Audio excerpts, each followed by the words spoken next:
It's a wonderful night for Oscar. Who will win? The nominees for Best Picture are...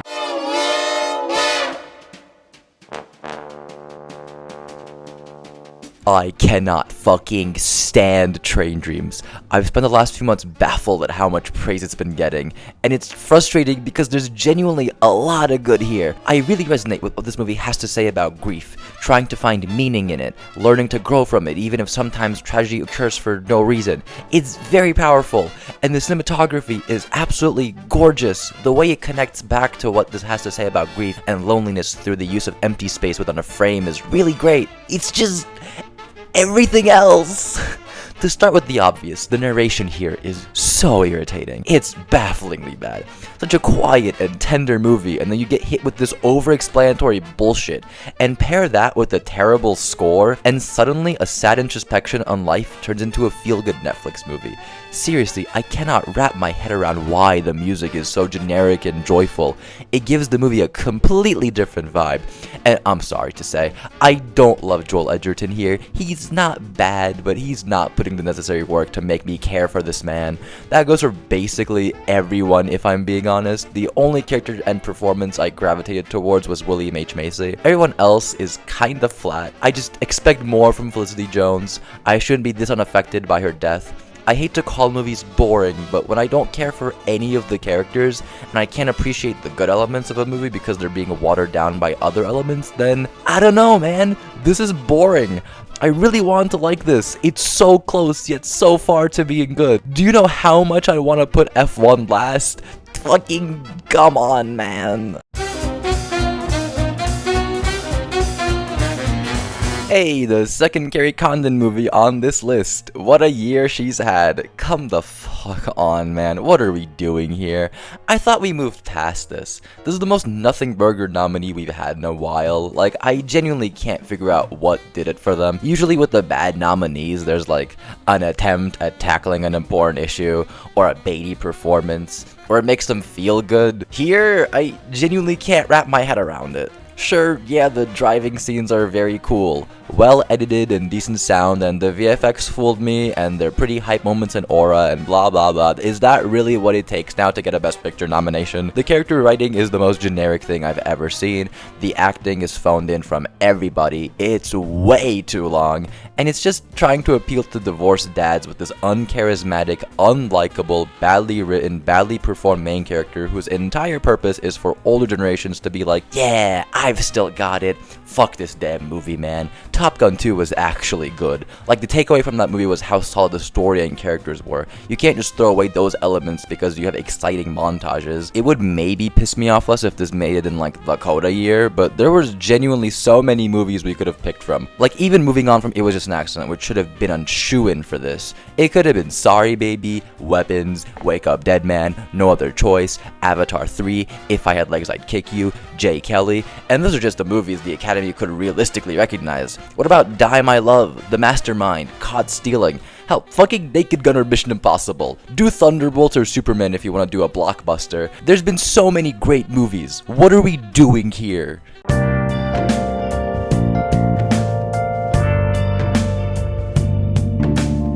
Yay, Hamnet.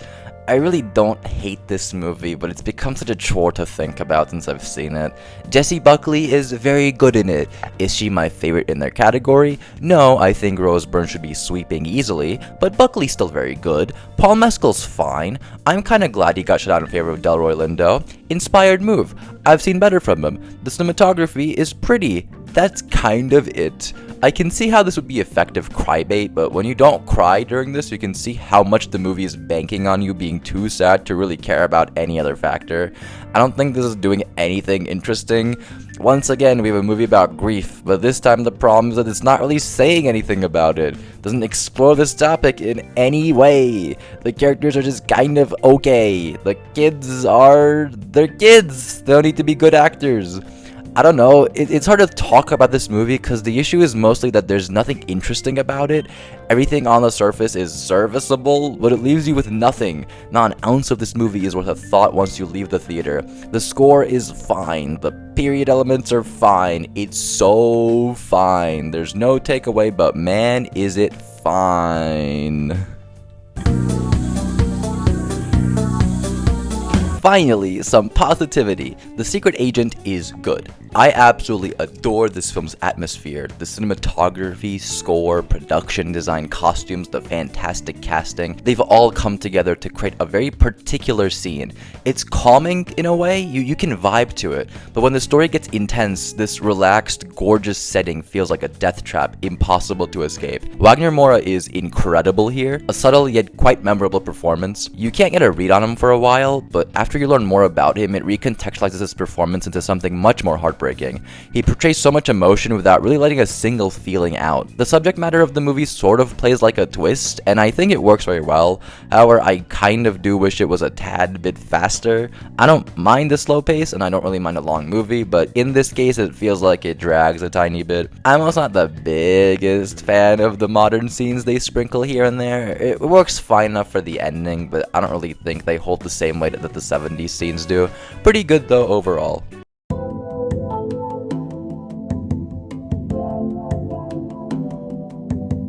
I can complain all I want about how much I don't like some of the previous picks, but credits where credits due, they kinda nailed the top 6. All of the following movies are in my personal top 10 of the year.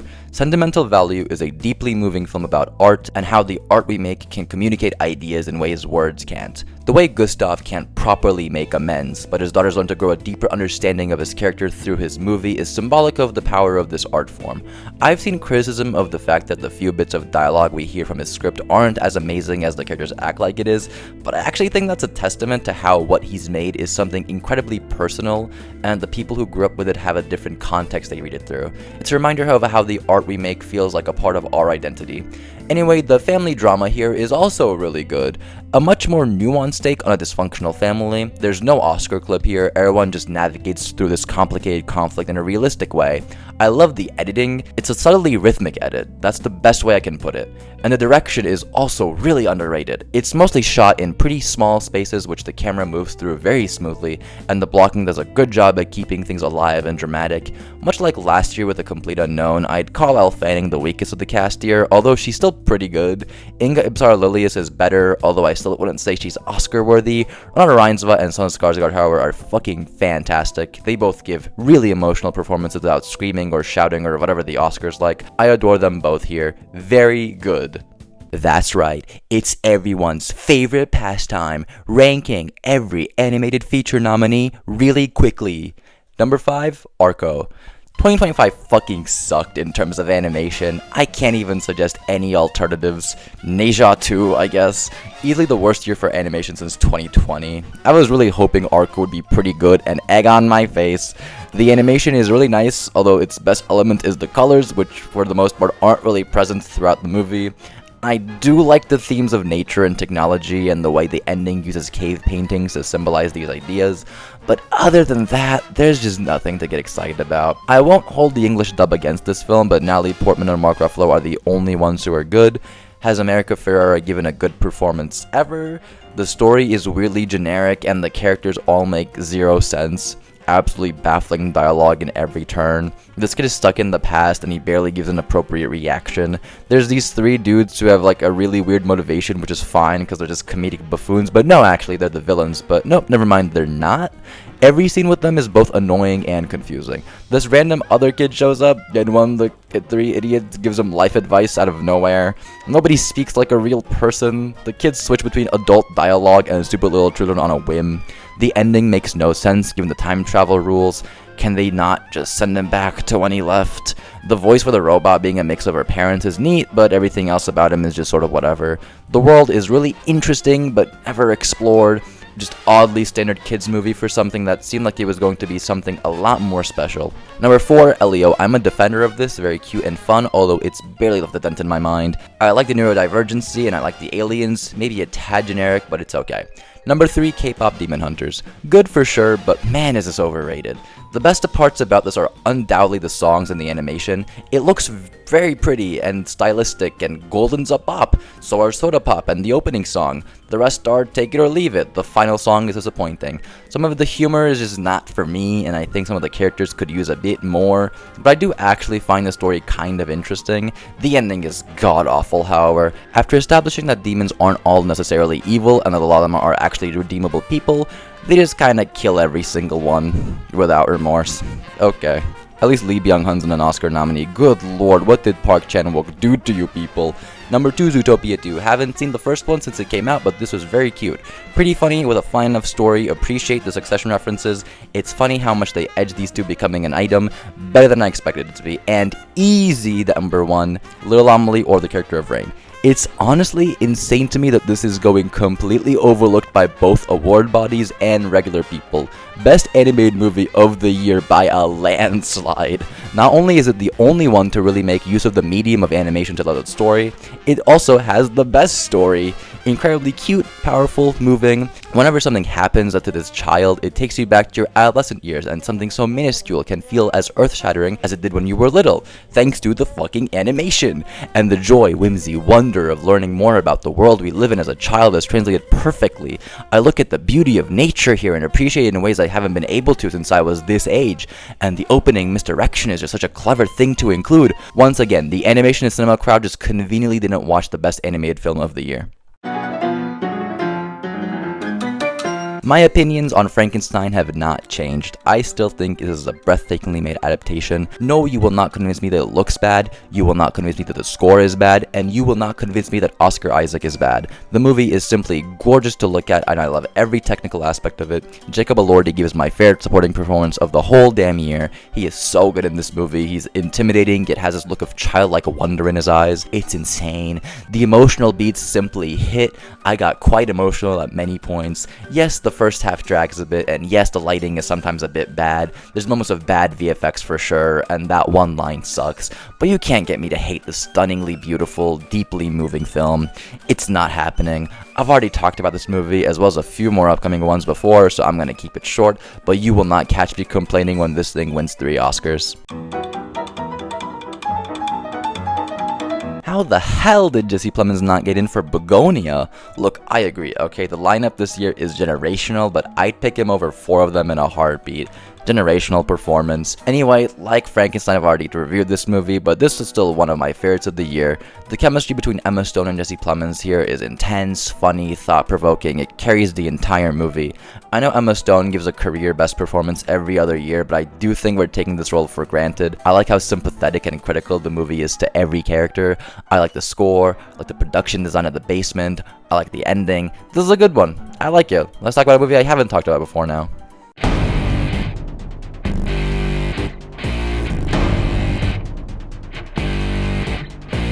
You know, going to the theaters is a wonderful thing, one of my favorite places in the world, but when you start going regularly, it does start to lose the magic a tiny bit. Sometimes I forget what it's like to be fully taken aback by movie magic, just staring at the screen with awe as the cinema experience elevates a deeply moving story.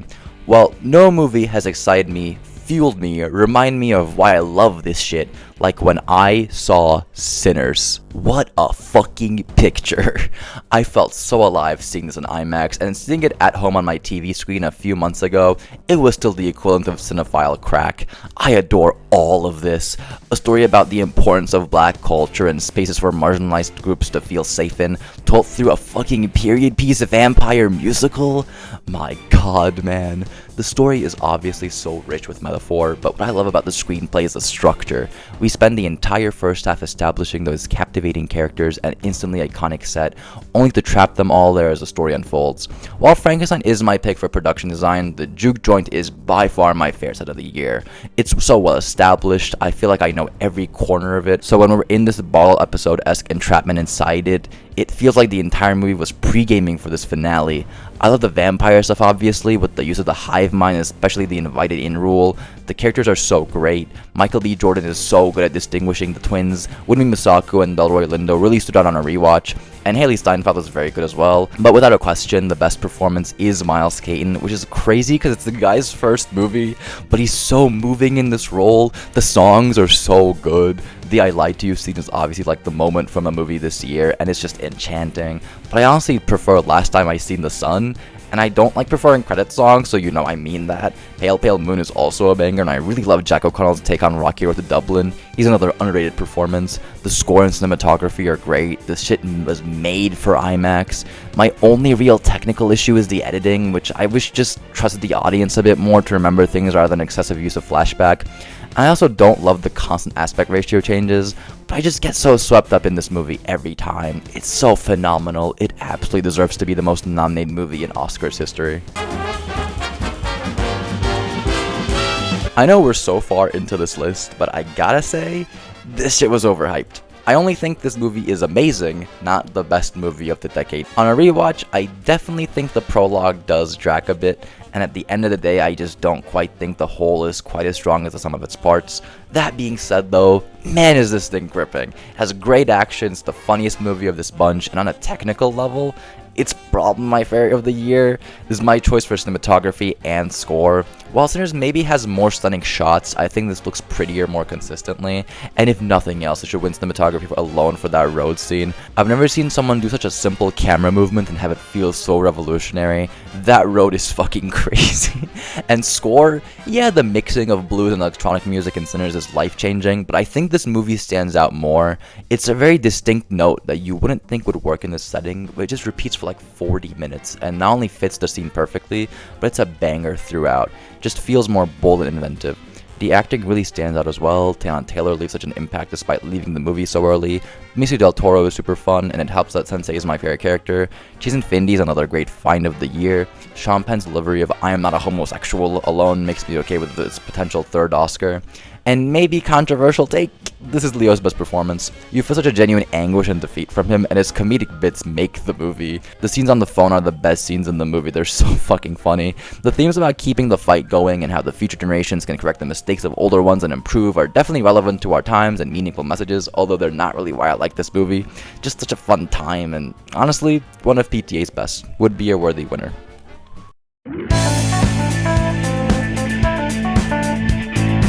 Yep, it's still my favorite movie of the year. Another Timmy movie tops the list 2 years in a row.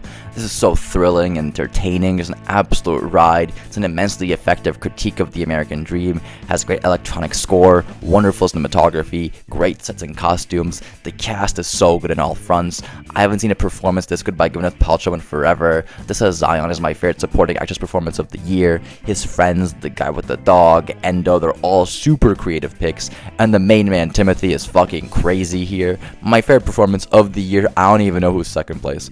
If he loses the Oscar, which seems to be a 50-50, I'm gonna lose my mind.